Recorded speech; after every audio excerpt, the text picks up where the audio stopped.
When I make the conscious decision to connect and know that I'm being guided. Sometimes I've had the experience of waking up and I feel frantic about the things that are concerning me. And then I remind myself to go within yourself, to understand that there's a spiritual connection that we can tap into and that we can use to calm ourselves. Or if you're still enough, and if you listen, it's kind of more for me, it's kind of like a gut. And I want to say, like, during this whole pandemic and being at home and focusing in on just kind of tapping into the guidance. Hola, everyone. Let's start healing. I'm Adrienne Murchison, and welcome to another episode of Let's Start Healing. We have more in common than we think, and what we have in common can change the world. And let me tell you, I have so much in common with my guest today. And the funny thing is, we're reconnecting after 22 years, I think we figured out, to celebrate her brand new book series. My guest is an author by the name of Maria Felicia Kelly, and she lives in La Costa, California. And Maria and I worked together in the 90s in New York City.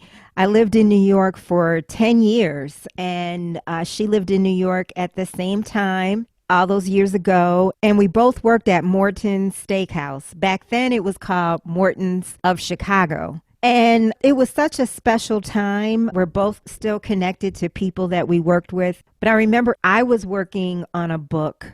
I was a hostess, and Maria was an assistant manager. And I think I might have started a little while before she did. And I remember coming in one day, and my bosses were like, oh, you have to meet this new manager. You have to meet this new manager. You have so much in common, because she was also writing a book as well. And then I found out that she was a runner, and I was a runner, but I wasn't running like she was, because Maria was running 10 miles a day. And I remember every once in a while I would come into work and I would see her and I would say, so did you run 10 miles today? I mean, I thought that was so amazing. And I tell her now that all these years, we just reconnected, although we would say hi, as I said on social media, we just actually reconnected in person in the last couple of weeks. And I told her that throughout the years, I have just thought of her, especially I've run several races, and as I'm training, or if I'm doing something really grueling in terms of an event that I'm in, I think of Maria and I think about how there's two things. This is a big compliment for her, because there's two people that I think about. I think about Kobe Bryant when I'm running and if I'm training for an event, because I think about Kobe and Kobe doing work.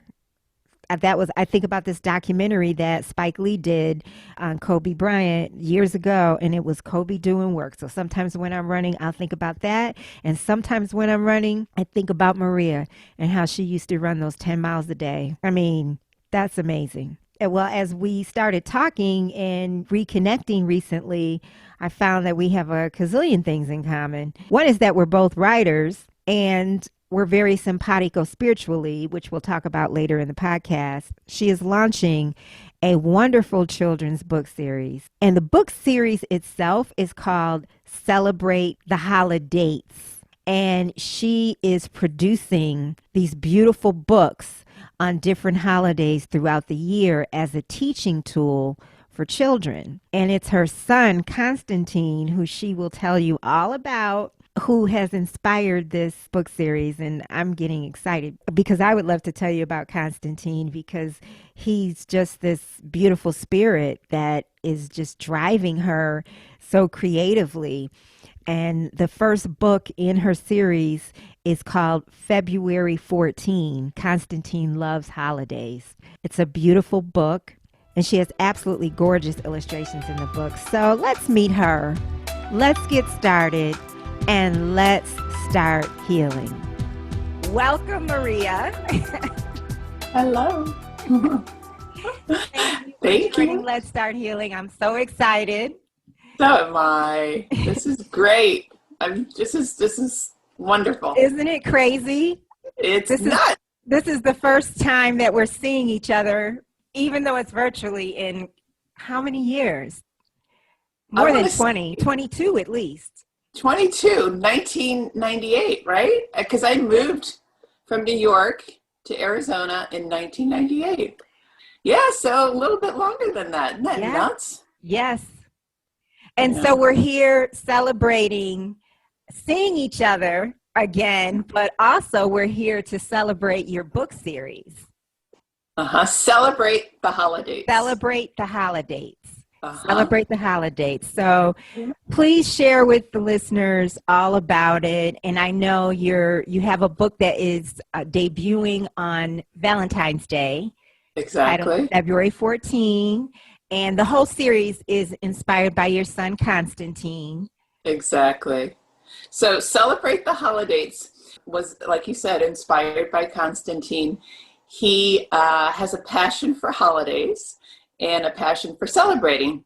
And it just so happens my husband is very good at putting a party together, whether it's a birthday party or St. Patrick's Day or Valentine's Day, anything. I mean, he'll have bouquets of flowers delivered, balloons. Wow. He's a romantic. Yeah. So a birthday, say, whoever's birthday it is, mine or the kids, I do obviously my part in terms of decorating, but he will go all out and blow balloons up. So you wake up, come downstairs, and the whole family room is filled with balloons and streamers. Oh, that's beautiful. Yeah, it's really special. So I think it was because of Constantine's passion for holidays and celebration and Danny's passion, my husband's passion for holidays and celebration. It just, it's just one of those things. It's like, this makes sense for many reasons. Also, Constantine has a passion for Halloween. And when he was younger, he would, all year long, he said, Halloween yet? I want to play ghost, or I want to be a vampire. And so, you're thinking, okay, I need to get this kid on track with the calendar. And let's have him be, more familiar with when he can expect his favorite holiday, Halloween. And then, he loves Valentine's Day too, when it's going to come around. And I do a lot of homeschooling with him, and I build worksheets for him. And how old is Constantine? Constantine is 12. Okay. Yeah, he's in 5th grade. He was born with trisomy 21, and he is doing extremely well. And tell us what trisomy 21. Sure. So it's also known as Down syndrome. We choose to focus on the diagnosis, and a lot of times just calling it Down syndrome is kind of like slapping a label on something that is just kind of, I don't know. The expectation is that there's a lot of limitations, and I guess it's all in perception. But for us, we just always want to focus on what he's capable of doing and help trigger and inspire him to be all he can be, like all of us, typical or not. So this focus on trying to help him understand and learn has always been just a passion for me since I was pregnant and had him and dealt with the whole diagnosis and how, our lives were going to be shaped differently, because we have two older kids, 2 older sons who are both 5 and 3 years respectively older than Constantine. And just, having 2 typical kids and then having the third have quote unquote additional things that we have to kind of deal with, just kind of threw us for a loop, at least threw me for a loop, at least for a little bit. I obviously love my child. Of course. The earth, to the moon and back. Right. I mean, it kind of goes without saying, but the truth was this was a shock, and no one ever thinks that. At what point were you in your pregnancy, or did you find out after you were born? Yeah, so I was trying to think back as I, try to think the timing, but it's one of those milestone markers when you're in like your 3rd to 6th month, where you do the blood draw and they test for genetic issues. Yes. And it turns out, I'd already had my other 2 boys, and the expectation is, of course, you go to get tested. No one ever thinks that the pregnancy was perfectly fine. I ran, I'm a runner. I ran throughout, I ran up until the day I gave birth with all 3 of my kids. So, and this was all with OK of my OBGYN. So yeah, I had a totally normal pregnancy that was normal based on how I'd always been pregnant. There was nothing to say that anything would be different or altered or whatever. But it turns out there was something that was found in the testing. And, Dan and I were both kind of like shocked, and just of a mindset, though. It's like, first of all, we don't know for sure. I have to have the baby. We have to, we'll see what happens. Again, felt great. He kicked like my other boys kicked. He was active in my tummy, the whole bit. But it was after he was born, then you're like examining, okay, does he have, whatever a look is, how does he look? He looked great. He looked like my other kids. Even his pediatrician, he came in when he was born and he's like, yeah, no, he looks great. But then I guess the staff at the hospital, some of the nurses kind of expressed, I guess they looked at my records and they saw, let's do some testing. And it turns out they did the karyotyping, and of course he was diagnosed. And from that point on, it just set up in us that, okay, this has happened to us. I'm not sure why, but this is our life. This is our son. This is our baby. And we couldn't have loved him, any more than we loved our other 2 boys. And, then the desire to protect him was even, I don't know if it was more fierce, but you feel like you need to wrap your arms around him a little differently, because the world's coming at you and telling you, just don't expect too much, hold back, don't be overly, whatever. It was a difficult time. And I need to actually go back, because when I was pregnant, and we talked to some genetic counselors after, they availed themselves to us. We didn't really want their input, but they basically told us what our options were. When it was determined that I could be carrying a child with trisomy 21. And Dan and I were like, listen, we don't need your options. We'll figure this out. This is our baby. We're having our baby and we're excited about it. So back to the whole force, like in terms of trying to teach him and be just advocates for him. You're advocates for all of your kids, obviously. But when someone comes along and the baby comes along and, you feel like you have to give him that extra because cushion. He feels more vulnerable. Yeah. Anyway, right? So we went through all of that. And, I went through a period where I researched and did as much as I could. I tried to expose him to as much information as possible, as early as possible. People thought I was nuts, but it's like, this kid is going to learn how to read. There was a series called Your Baby Can Read, and I took them up on it.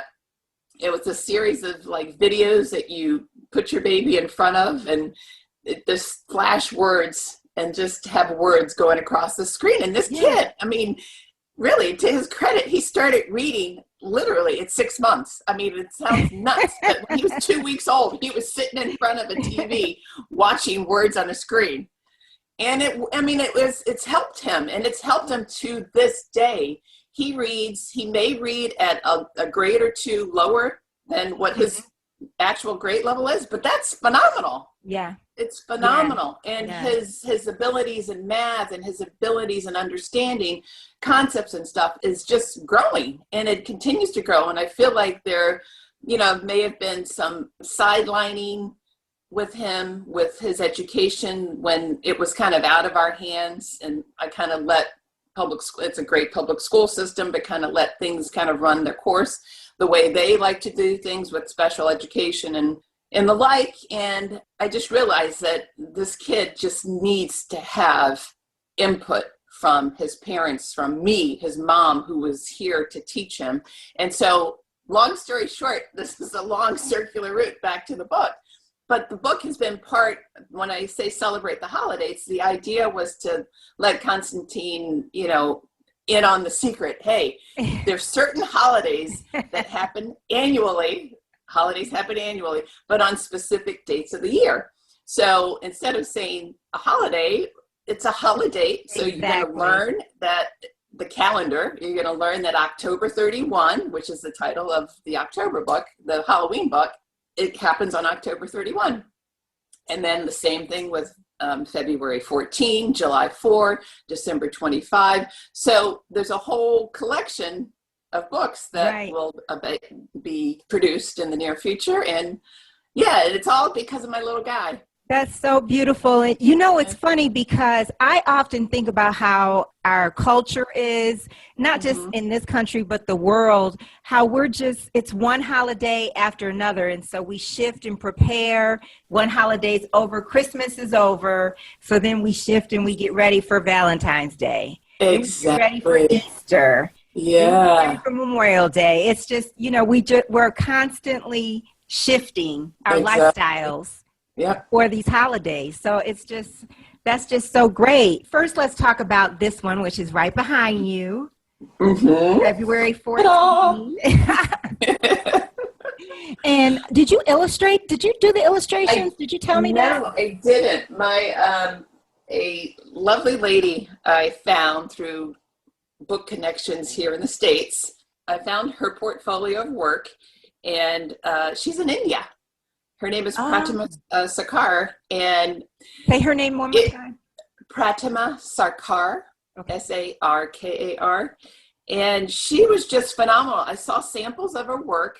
I wanted her to be able to get the likeness of Constantine, and with this thick, heavy, hair, dark hair, yes, and his cute little puppy cheeks. And she really did. I had a picture of him in a Halloween costume from last year. And I just sent it to her, and I said, if you could, she was testing, I was kind of just seeing what she had. And she said, oh, let me do a sketch. And she says, oh, here's your handsome guy. And she sketched him like identically almost. I'm like, this is like incredible. So I'm like, okay, you got the job. Tell me about what's inside. So inside is, we start off with the dedication to Constantine. Mm-hmm. It's my little note to him about how he's so sweet and gave me this idea. This is our book. Like today, I told him, Mommy's going to do an interview about our book, February 14. I'm like, yeah, that's it. So her illustrations are incredible. It starts off, and we talk about the seasons. Because again, this is a teaching, it's kind of a teaching, a lighthearted sort of way to get a little education in it. What are we looking at right there? F for February. So the second month of the year is February, the final full month of winter. 28 or 29 days it extends. In leap year, it's always the latter. So it hints at a leap year every 40 years. And then it talks about the 14th day arrives mid-month of sunrise to sunset, ode to chocolates. Conversation hearts with cute little phrases stir readings of Shakespeare's love sonnets. So it's got a little lyrical little quality to it. Oh gosh, that is so gorgeous. I have fun like rhyming things. And at the end so it starts off with a question. I want to kind of give each title a message. So it starts off, it's a month of sweet tooth cravings, a day of mouth-watering treats. A whole lot of happiness gets wrapped up in love. Two things rev my heartbeat. What are those two things? Keep reading to find out. So not to give the story away, but towards the end, I'm encouraging the reader or the listener, if it's being read, if a kid's being read to like look for what are those things that rev this kid's heartbeat. And we do call the kid Constantine, even though he really doesn't have a name. And then at the end, the message is revealed.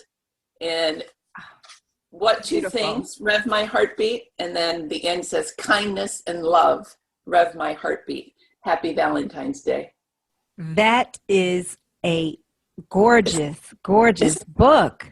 Isn't that great? Yes. She did. Yes, I mean, her illustrations are incredible. oh, and he has a heart in his chest. I mean, we all do, but this is beautiful. Yeah. Oh my. Isn't that Is great? he just over the moon with this book? Is he really loves excited? it. He loves it. I mean, I think he loves, he's seen the illustrations, and the Halloween book is pretty much already set up and ready to go. It just had a timing issue in terms of production. So that's probably his favorite because he just loves the things of Halloween. Yes. But this kid, school is out. So I'm really kind of like, I'm off my game a little bit because I always get the little cards, with his picture inserted. You can go to Shutterfly or Tiny Prints or whatever and get the little classroom cards. So, and we would make little goodie bags for his teachers and his friends and, his music teacher Right. and his librarian. And it's like, we're not doing that this year because of COVID and we're at home. So I still need to get his cards, even if it's just for us and we exchange them with, family members or whatever. Well, but that's the fun stuff of the holiday, Well, first of all, people can get the book on Amazon. Is that right? Yes, exactly. Okay. Amazon, and eventually it'll be, and it's with the country's major book distributor, Ingram Spark, and any bookstore you go to can actually, if it's not on the shelf, which they can hopefully at some point will be, they can order it at your favorite local bookstore, at your brick and mortar, if that's your preference and you don't shop at Amazon. They can order it, and because it's with the major distributor / wholesaler. Right. In the US. It looks like it feels so good. It looks so shiny. Yeah, I know. I actually just opened this today. Oh, well, I mean, first of all, congratulations. Thank that you. must feel so it awesome. Does. It does. So this is the paperback too. There is a hardcover that it kind of lagged behind this one, but that is now available on Amazon. And then there's going to be an ebook as well. So with all the kids learning, at home through Zoom, ebooks, I know with Constantine, his teacher will plug in an ebook, and that's how they read books now. Right. So it will be electronic. That's going to be available hopefully by Sunday. So okay. And what is the cost of the book? The soft cover is $12.99. The hardcover is $23.99, and the ebook will be $9.99. And I guess I should mention this: a portion of each book sold will be donated to groups that support children with trisomy 21, and also groups with kids who are of mixed heritage, mixed background. That's also something. I'm a mixture. My kids are half Greek and half mutt like me. And so having teenage boys and having my oldest son, this is another segment for another day. But, just feeling his issues throughout high school and some of the racial things he's had to deal with in a predominantly white area that we live in, with his Greek American dad and his mixed race mom, who I identify as Black American. However, my mixtures play a part in who I am because... What are your parents and your grandparents? So like my grandmother, Josephine, who's still alive, she's 101. Oh my God. She is Creole. She's French and Indian and African. You look at her, you don't quite know who you're looking at, that type of thing. That's on my dad's side. My mom's side is English, Native American, German, well, mainly English. We're just a wow, compilation. And beautiful you. Look what that resulted in. But yeah, I don't have any specific organizations, but I've pinpointed a few that I will be earmarking for funds that the book generates. And celebrate the holidays, that tagline, that phrase is the series title, but I've also registered for a trademark for that. So I see myself using that, celebrate the holidays, as kind of a merchandising tool. Yes. I plan to do some other things with that in conjunction with the book and the holidays and that type of thing. But Do you think that you would have produced this book if we weren't in a pandemic? No, that's a great question, because you know what? I was going to say, yeah, because I've always had in my head to do this October 31 book. And because I had in my head to do that, and I'm on the treadmill writing it. Yeah. It's like, it made me think, I'm like, I could be doing this with all the holidays that have specific dates. I'm still trying to figure out ways to do it with Thanksgiving and Easter, because they rotate. You can't pinpoint it in Hanukkah. True. Right. But no, you know what? I don't know, because I was in the groove doing whatever I was doing, and really focusing on real estate and focusing on auditioning and doing work. There's so much spokesperson work with you that you're acting. I'm thinking of a gazillion things as we're talking. I know, I'm sorry, I'm all over the map. This isn't your first book. You're an actor. No. You have a degree in journalism where you graduated summa cum laude. Yes, right. I'm telling you, when you go back to school as a 28, 29-year-old, I was serious, and I finished like in record time. I mean, I had like 2 years under my belt. I'd gone to school and dropped out as a sophomore from GW, but I just, it was one of those things too. I realized, I'm like, you know what, you need to, I was, we met in the restaurant business. Exactly. And I kind of worked my way up. We started off as hostesses. I hope you don't mind me telling you. No. And then we worked our way, I worked my way through. I didn't know that. I didn't know you were a hostess before you were a manager. Yeah. Go on. So, is that funny? And then, so, it's just one of those things. It's like, I forgot, what were we talking about? Well, you were talking about your schooling, and you. Oh, that's right. You talked about leaving, being in the restaurant business, and it was when you left the restaurant business that you went back to school. Is that? I went back to school. Yeah. So, and I knew I wanted to get into broadcasting, and my parents had a place in Scottsdale, and I'm like, you know what? And it turns out ASU has one of the best broadcasting schools in the country. Their Cronkite school. And I'm like, okay, I'm going. University. Yeah. And then as soon as I got there, lovely, lovely people at PBS, they hired me as an associate producer, paid internship. It was right on campus. I could go to class, go to work, get on camera, produce, write. I mean, it was just like, oh my goodness, I guess this was meant to be. Yeah. Because it was a big jumping off thing, because I felt, I felt like I was going places in the restaurant business. I really loved it. Mm-hmm. I really had nothing that I didn't like about it.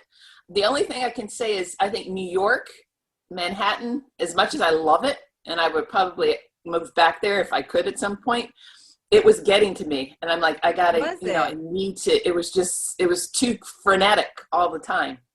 In Arizona, it's just a relaxing, peaceful, warm place. It was just, it just felt like the right fit at that time. Wow. You're such a casual inspiration, you're just kind of like, by the way, Thank you.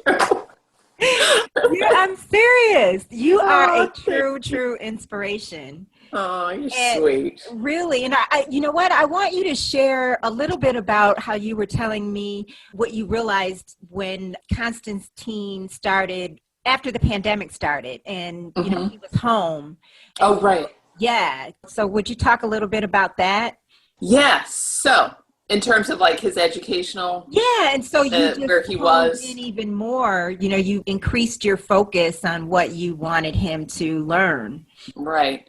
So, yeah, you're right. This book would not have been written had the pandemic not happened and schools, closed their doors and the whole bit. But it was a blessing in disguise, because, as I mentioned before, I was really kind of front and center in teaching him and giving him a foundation. At least I felt that that's what I was doing. And we got connected, Dan and I got connected with Constantine, with this group in Philadelphia called the Institutes for the Achievement of Human Potential. And they work with brain injured kids. Now, if you have trisomy 21, you're not brain injured, but there are similarities to how the brain functions and doesn't function with kids that have, severe head trauma, brain injury, whatever.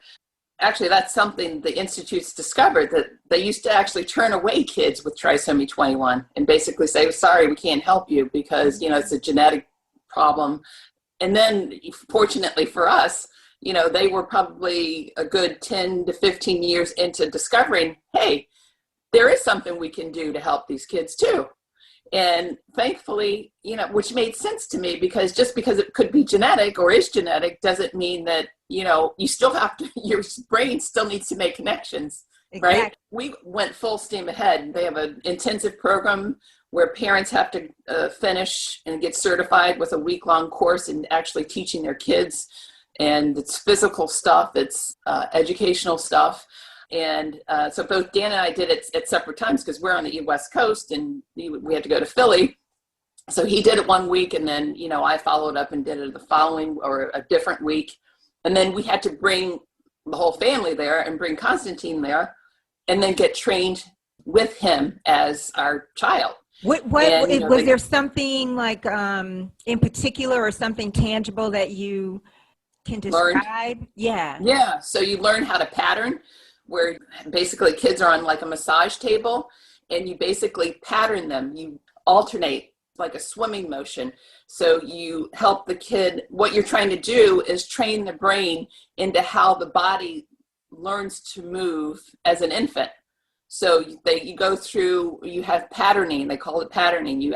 We're both parents, and we had to teach our boys how to do this too, the older boys, because you need two people to do it. And you're working with a baby, so you have to manipulate the legs. And the idea is that you pattern, I forget what the protocol was, but like say 30 minutes a day, sometimes longer. And you'd have to do it throughout different segments of the day. But the idea was to retrain your brain. So once you do the patterning, then you get on the floor, you don't start the creeping and crawling. And you actually, they encourage the family to do this with the patient, the kid. And we all were on the floor creeping and crawling for a 30-minute window in the mornings before work, before school. And this is when Constantine was a baby? When he was a baby, and then as a toddler, and then as a kid, because we continued doing this. Yeah. And one of the things the Institute told me, so I'm getting back to current in his educational issues today, at the Institute, they were like, listen, no one is going to work with your child the way you will work with your child. I'm sure there's some out there, but in general, the public school system is not going to do what you're learning to do for your child here at the Institutes. I mean, they had wealth of like educational, academic stuff, online tools and reading and flashcards and the whole bit. And that resonated with me. I'm like, yeah, no, he's not going to be going to public school. I'm going to be front and center. I don't know how it's going to work. Turns out my older kids, when we were up in the Bay Area, they went to a private school. And I felt, well, maybe if he goes to a private school, Constantine, I can still kind of be integrated into, his educational plan. Mm-hmm. That private school wasn't at least the one we chose. I mean, it was great for typical kids. If you have a child that has issues, you have to be careful which private school you choose, because for the most part, they don't want to be bothered with structuring a special educational plan that meets the needs of a kid that has special needs. And, I don't necessarily love that term, but I'm using it to help develop, an understanding. So that didn't work out. We moved back down to Southern California, and my older boys, we decided let's have them in public school. Great school systems here. There's no complaints, really, none whatsoever in terms of general education. So we had Constantine in a Montessori school when we first got here, another private school. So that was preschool. And then it was kindergarten.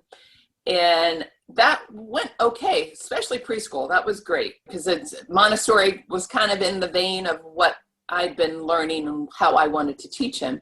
And then when he got into kindergarten, it started to get a little bit grayer in terms of, because Montessori is kind of free form. You kind of, it teaches the teachers teach to what the kids are interested in, kind of. And Constantine needed a lot more structure at that point. So I'm like, okay, this is not, as a standalone won't work out. I still need to do my part and just be the force behind him. And then when we discovered that we had just some conflicts with one of the teachers and there was pushback, the sense was like, I'm not a special education teacher, I don't want to have anything to do with this. And I'm like, okay, this won't work. We're like, so our kids are in public school, let's try the public school. We'd gotten to know the group and let's see.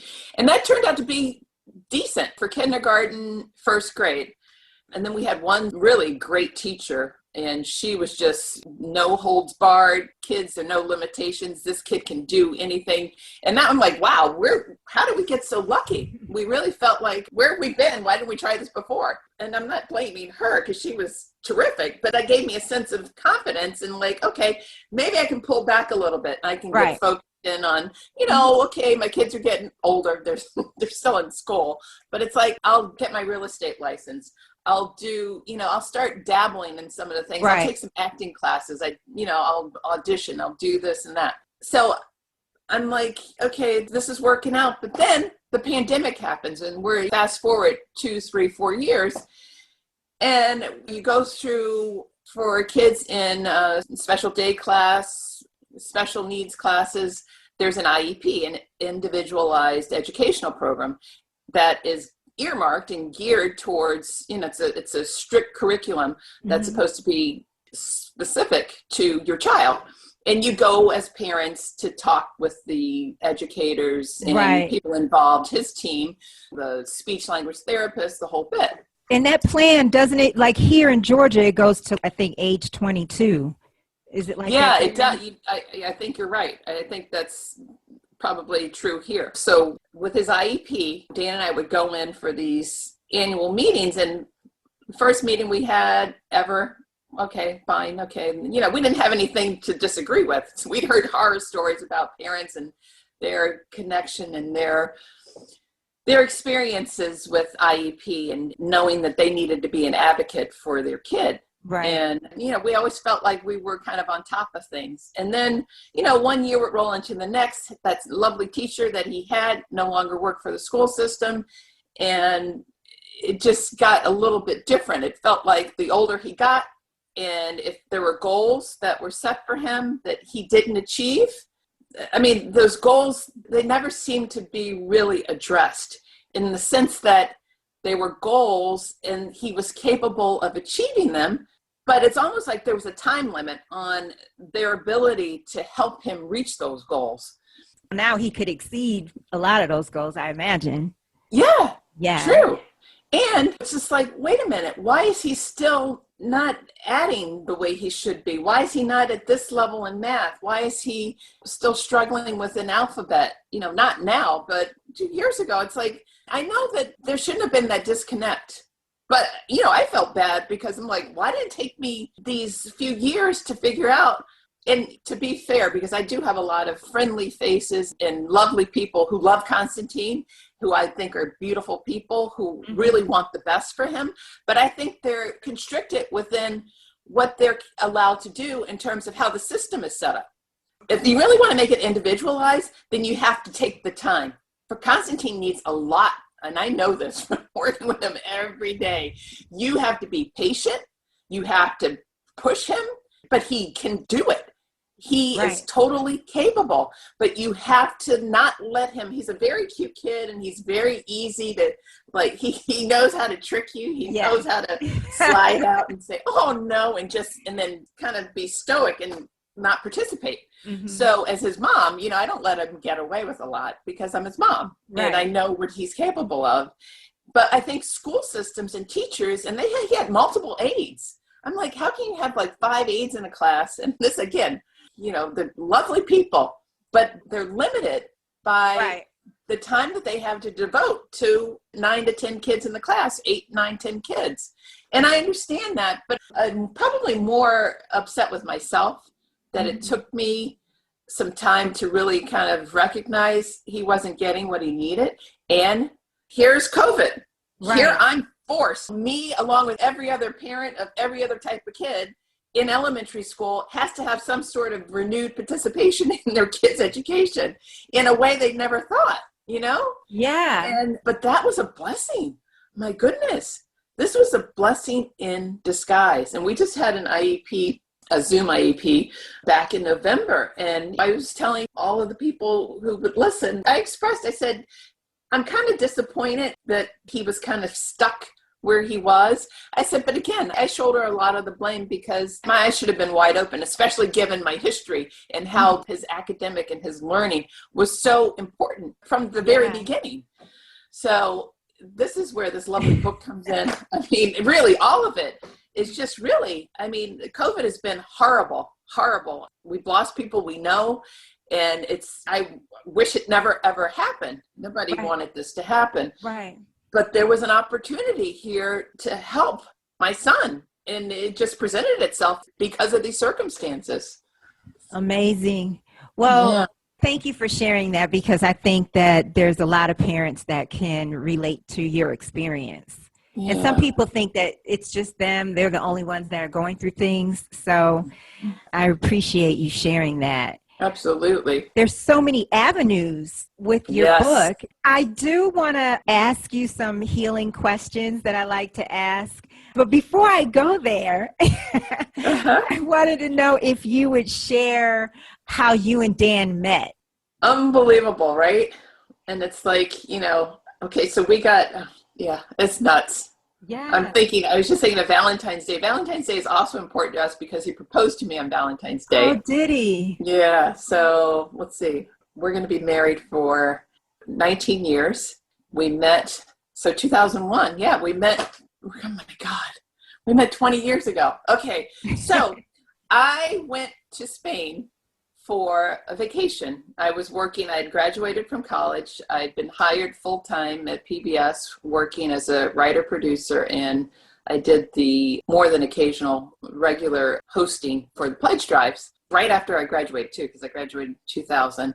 And I'm like, I'm going to go to Spain. I'd gotten a minor in Spanish, and I thought, well, you know, let me toy with the idea of going to immerse myself in Spanish culture and language so I can come back to the States and use it for broadcasting. So I'm like, okay, I'm going to go to Spain and I'll see if, you know, maybe I'll check it out, see if I can move there. So I went to Madrid and I flew from Phoenix and had a layover in Newark, and I saw the World Trade Center and I said, hi, World Trade Center. It was just because I used to work at Black South. At Morton's, and we did. Yeah, we did. And I used to go up to Windows on the World after work sometimes. You know people there. So anyway, it was just fun to see the World Trade Center. I hadn't been back through New York in probably 2-3 years at that point. So fly out of Newark, get to Madrid, spend a couple days sightseeing. And so that was on September 7th, 2001. And I'm walking around on September 11th, sightseeing, and someone figured I was American. I don't know, they probably maybe heard me talk to someone or something.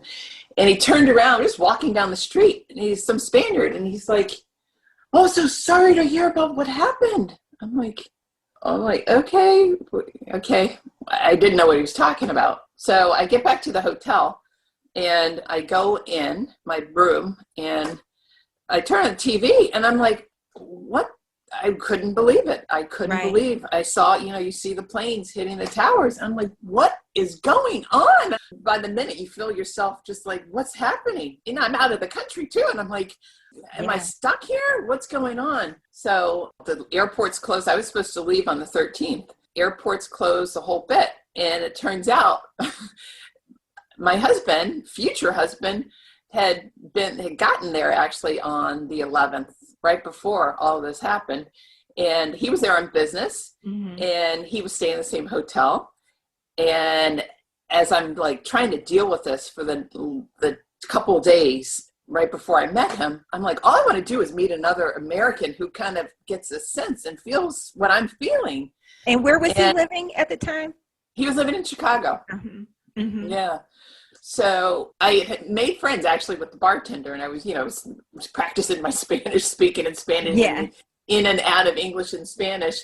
And Dan was sitting a couple bar stools away, and he's like, yeah, this is a really, I mean, it's not, it sounds like kind of like dive bar, but it's a lovely hotel in the center of Madrid. It's like, oh, you met her, you met him at a bar, huh? He introduced himself. He started talking, and I heard that Chicago accent, and he hates me. I always tell this story. So why do you always have to say that? But it's true. I used to have a Greek boyfriend from Chicago, and they said he reminded me so much of him. I'm like, this guy is just like Chuck. I mean, he's Greek from Chicago. And then I drove a Jeep. He drove a Jeep. I drove a Jeep. You know, we have so much in common. Oh, you do? That's funny. Go ahead. Well, that is so put a pin in that. Go ahead. So I'm like, well, who is this person? But remember, I said all I wanted to do was meet another American just to feel comforted. There he was. So it turns out he was kicking and screaming. He did not want to go on this trip. This was like, you know, the backstory. And so he just didn't want to have anything to do with it, but he needed to be there. And his boss at the time was like, man, so sorry. You know, he was like feeling really bad because he had made him go on this trip, and he just was. And then this happened. Can you imagine? He was like, oh no. We ended up, I think because his boss felt so bad, but you know, it was an all expenses paid, you know, I'm not making light of, again, another difficult moment. Of course. It turned out to be just miraculous for personally. He had ended up enjoying his trip a lot more. We went sightseeing as much as we could do with being in a foreign country. By the time we were able to get out, we were able to fly together, which was good because everybody was afraid to fly, you know? Right. And so we were able to fly out and had a stopover in Newark. And then he had to go to Chicago and I had to go to Phoenix. That was the strangest trip, to be on a plane by yourself. You said you were traveling though, right? No, I said that I went to New York like that Friday. Oh, that's right. Yeah. Yeah. You drove, right. Yeah. Yeah. So it was crazy. Long story short, the flight home was weird. I think I was one of like 5 people, passengers on the plane. It was a huge jet. He got home. Basically, I think we had the first weekend we didn't see each other, and then every weekend after that he came out to visit. Oh my gosh. And I ended up giving my notice at my job and saying, you know, I'm going to be moving to Chicago, and I already lived in Chicago, and I love the city, but it was going into winter, and I'm not a fan of winter anymore. Right.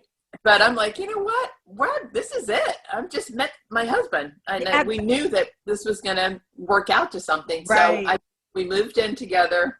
But the goal was to get back to the West Coast. So that next Valentine's Day took me out to dinner and gave me the ring. I bet his boss at the time takes credit for everything. Oh, he does. He was at our wedding. We have him on video in our wedding. He's like, yeah. That's all because of me. So yeah, it turned out really, actually, he was feeling horribly initially, and then he's like, oh, and look what I did. That's amazing. Yeah, it's funny how we have so much in common. I don't have that story in common. Maybe it's coming. There you go. You never know. Right, that's true. But we seem to be simpatico in many ways, spiritually and in other ways. And so I just wanted you to share a little bit, if you will, about how you would describe your relationship with God and when you most feel the presence of God. What is it like for you? When do you really feel like God is here? I feel the presence of God probably when I make the conscious decision to connect and know that I'm being guided. Sometimes I've had the experience of waking up and I feel frantic about the things that are concerning me. And then I remind myself to go within yourself, to understand that there's a spiritual connection that we can tap into and that we can use to calm ourselves. Or if you're still enough, and if you listen, it's kind of more for me, it's kind of like a gut. And I want to say, like, during this whole pandemic and being at home and focusing in on just kind of tapping into the guidance. And my mom, when we talk, she talks about being spiritually connected and following the guidance. And I really feel like there's something that I feel. It's like when you know that you're doing the right thing, that you're being the best person you can be, that you're putting your best foot forward in whatever it is you do, you're being honest, you're being forthright. You're not afraid to make mistakes, and you're not afraid to be honest. Like if something goes wrong, sometimes you might get that sense of not share the whole thing. No, it's like, be honest, be who you are, be connected to that. Don't release yourself from that connection, because I feel like when you're tapped into knowing that life is bigger than me. And when I was a kid, when I was like 7, 8, 9 years old, I remember we used to because I grew up in the DC area in Virginia, and then we'd go to, my parents loved going to the Smithsonian's, on my mom especially on the weekends, and we'd go to whatever different museum, and there's just this one. We drove past the Jefferson Memorial, and I remember going kind of around where the cherry blossoms are, and like back behind the monument. And I remember having this feeling. I remember uttering it because I told my parents this in the moment. I said, "Why are we here?" It just kind of came out of me. And I remember that where we were vividly, driving in the car. Why are we here? And so, and I would ask this question of my parents, and it's like, tell me, why are we here? And my mom, to this day, I bring it up and she'll say, yeah, I know. And then she would say, well, we're here so we can be better people, so that we can, give love. And then I'd say, my response would be, but why? Well, because love is a big thing. And, they're trying to give me all these high-minded answers. My question would continually, but why? I mean, and then I would go in, and I still kind of feel this way, but I trust that there's something that I don't understand. But as a kid, I said, okay, so this is why I'm asking this. Here we are on this planet, right? And they'd say, right. And here we are walking around, right? The planet's in the middle of the universe, right? Right. Why? and then, but I'm like, because we're supposed to be here, because we're supposed to have this life, this earthly experience, because we're supposed to learn connections to each other. And then I keep asking, but why? Yeah. And I still, to this day, I ask my kids this. I'm like, do you ever think about, like, here we are on the planet, and we're walking around, and then we're planets in the universe, and then nobody seems to be as, like, questioning like I am. I mean, does that sound wacky? No, not at all. I have a response, but it's like a response that I hesitate to share because it's not an acceptable response, I would say, by the wider public. I mean, there's some things that in my spirituality that I know, I've said this before, that I know is true. And I know those things through what you described, when you connect inside. And then there's some things that I believe because I'm not, necessarily in that knowing place yet. And so in answer to your question is what I believe. Like, I don't know this to be true yet, but this makes a lot of sense to me with what I'm studying in my spirituality. And that is that we created this. Like, we think of our humanity as God created us, and God did create us. I'm not trying to say God did not create us, but we are spirits. God created us, in my mind, as spirits. And we are spirits having a human experience, right? And so I believe that, let me put it this way. I think that God is just love, right? And true love is extension. And so he gave us, in my belief, free will to just keep creating and keep extending, like whatever we want, because we'll never get away from what we really are, which is true, perfect, loving children of God. So I believe that we created this. We created the universe. We created the planet. We created this life in these bodies.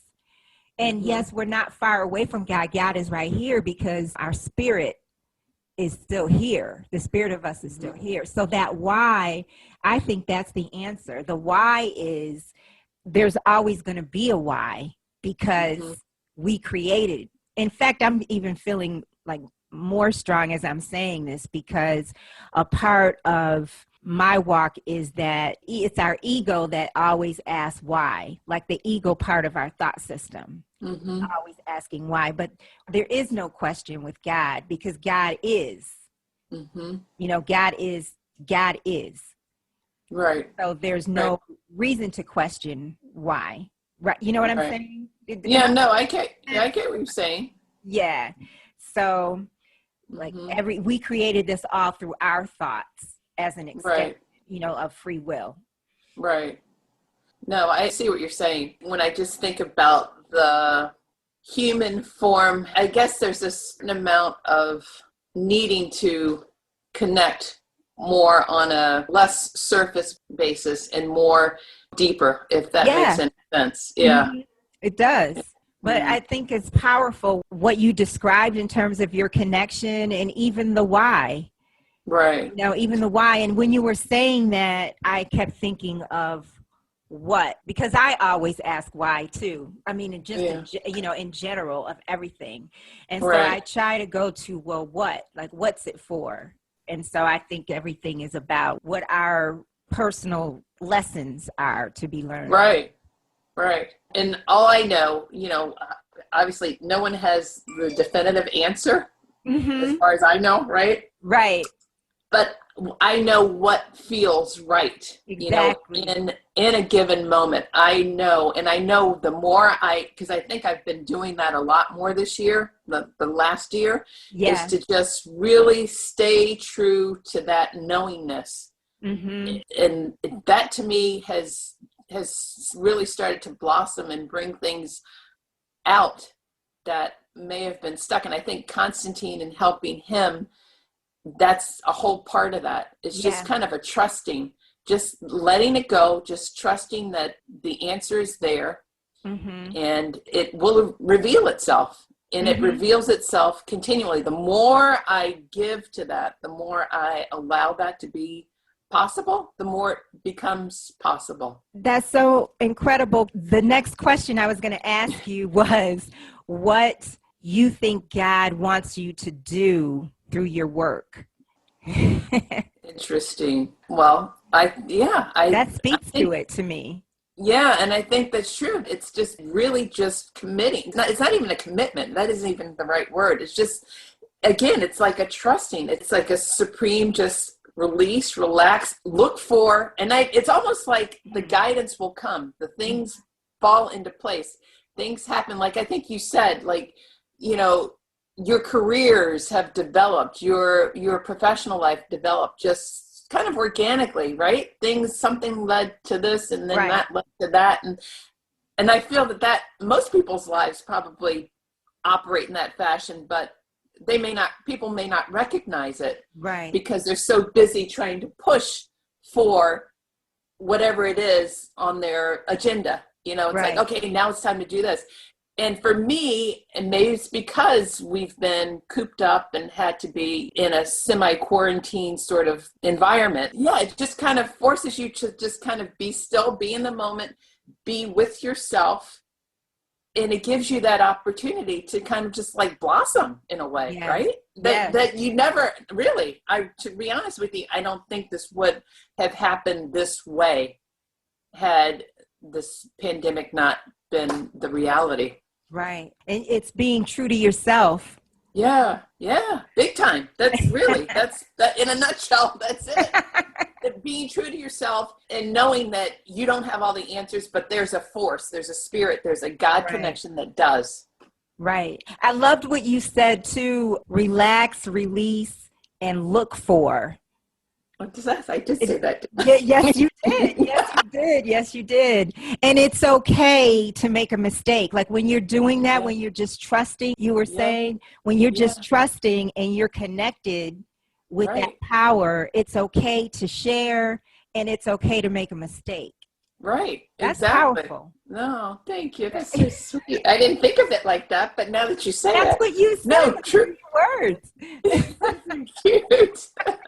Well, so first of all, thank you so much. Thank you. It's been lovely. Oh, really, everything happens for a reason, but man, do I wish we had stayed connected for all these 22 decades that. Yep. But you know what? We had to have been connected in some way to reconnect. That connection didn't die. It was still alive. It was just under. That is true. Yeah. But you bring a smile to my face. When I've seen you on Facebook over the years, it's just just always been such a sweet vision to me. Oh, thank you. Yeah. Thank you. Absolutely the same here. Oh, thank you. Well, tell people your website, or if they also, can they contact you through your website, or what shall people know? And also about social media. Yeah, absolutely. So simply mariafelicia.com, MariaFelicia.com. I figured I'd just use the first two names and just keep it short. But yeah, I'm on author Maria Felicia on Facebook. I have a Facebook page. The book, obviously, we talked about is available on Amazon. Instagram, I intend to do a lot more with Instagram and stories, maybe some live spots with, as the book progresses. I've come to realize that this series really needs to develop as more of a collection in terms of being a useful teaching tool, because I think as a compilation, people, it could be it will be a collection of books, but I have to do them one at a time for budget reasons and creative reasons. I have to actually come up with the stories. I have 5 that have been manuscripts that have been written, but it's a process to bring it all together all at once. So the unveiling one at a time is, I figure, the best way to present it. But again, once they're the 4 or 5 books and more, they will be more of a collection that will probably be sold. I'm sure it'll be available individually, but the collection will be what the focus will be. Okay. And then merchandising around that. So I have some ideas to broaden the spectrum of what we're going to do. I create worksheets based on what Constantine needs. So I have probably, 3 dozen different types of worksheets that are specific to him, but can be useful for other kids. So I would like to get those into some sort of bound reference story form. Well, actually, sheets, terrible sheets, that parents can use if, for the most part. I guess it's more geared towards what a parent would do. But so he's just like, he's like this font of like creativity. He's like, Mommy, get to work. He's going to be checking on you. Where are you now? That's so funny. But yes, Twitter as well. So everything's under one Maria Felicia or author Maria Felicia. Okay. But yes, I'm going to be having a newsletter that's, people can sign up for on my website.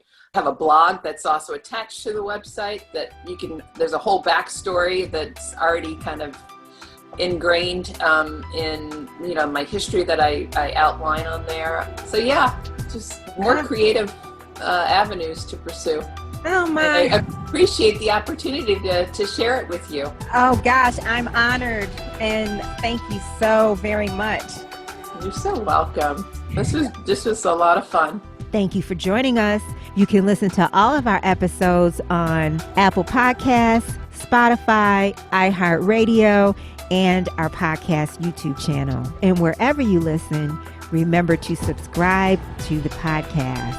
In the meantime, let's start healing.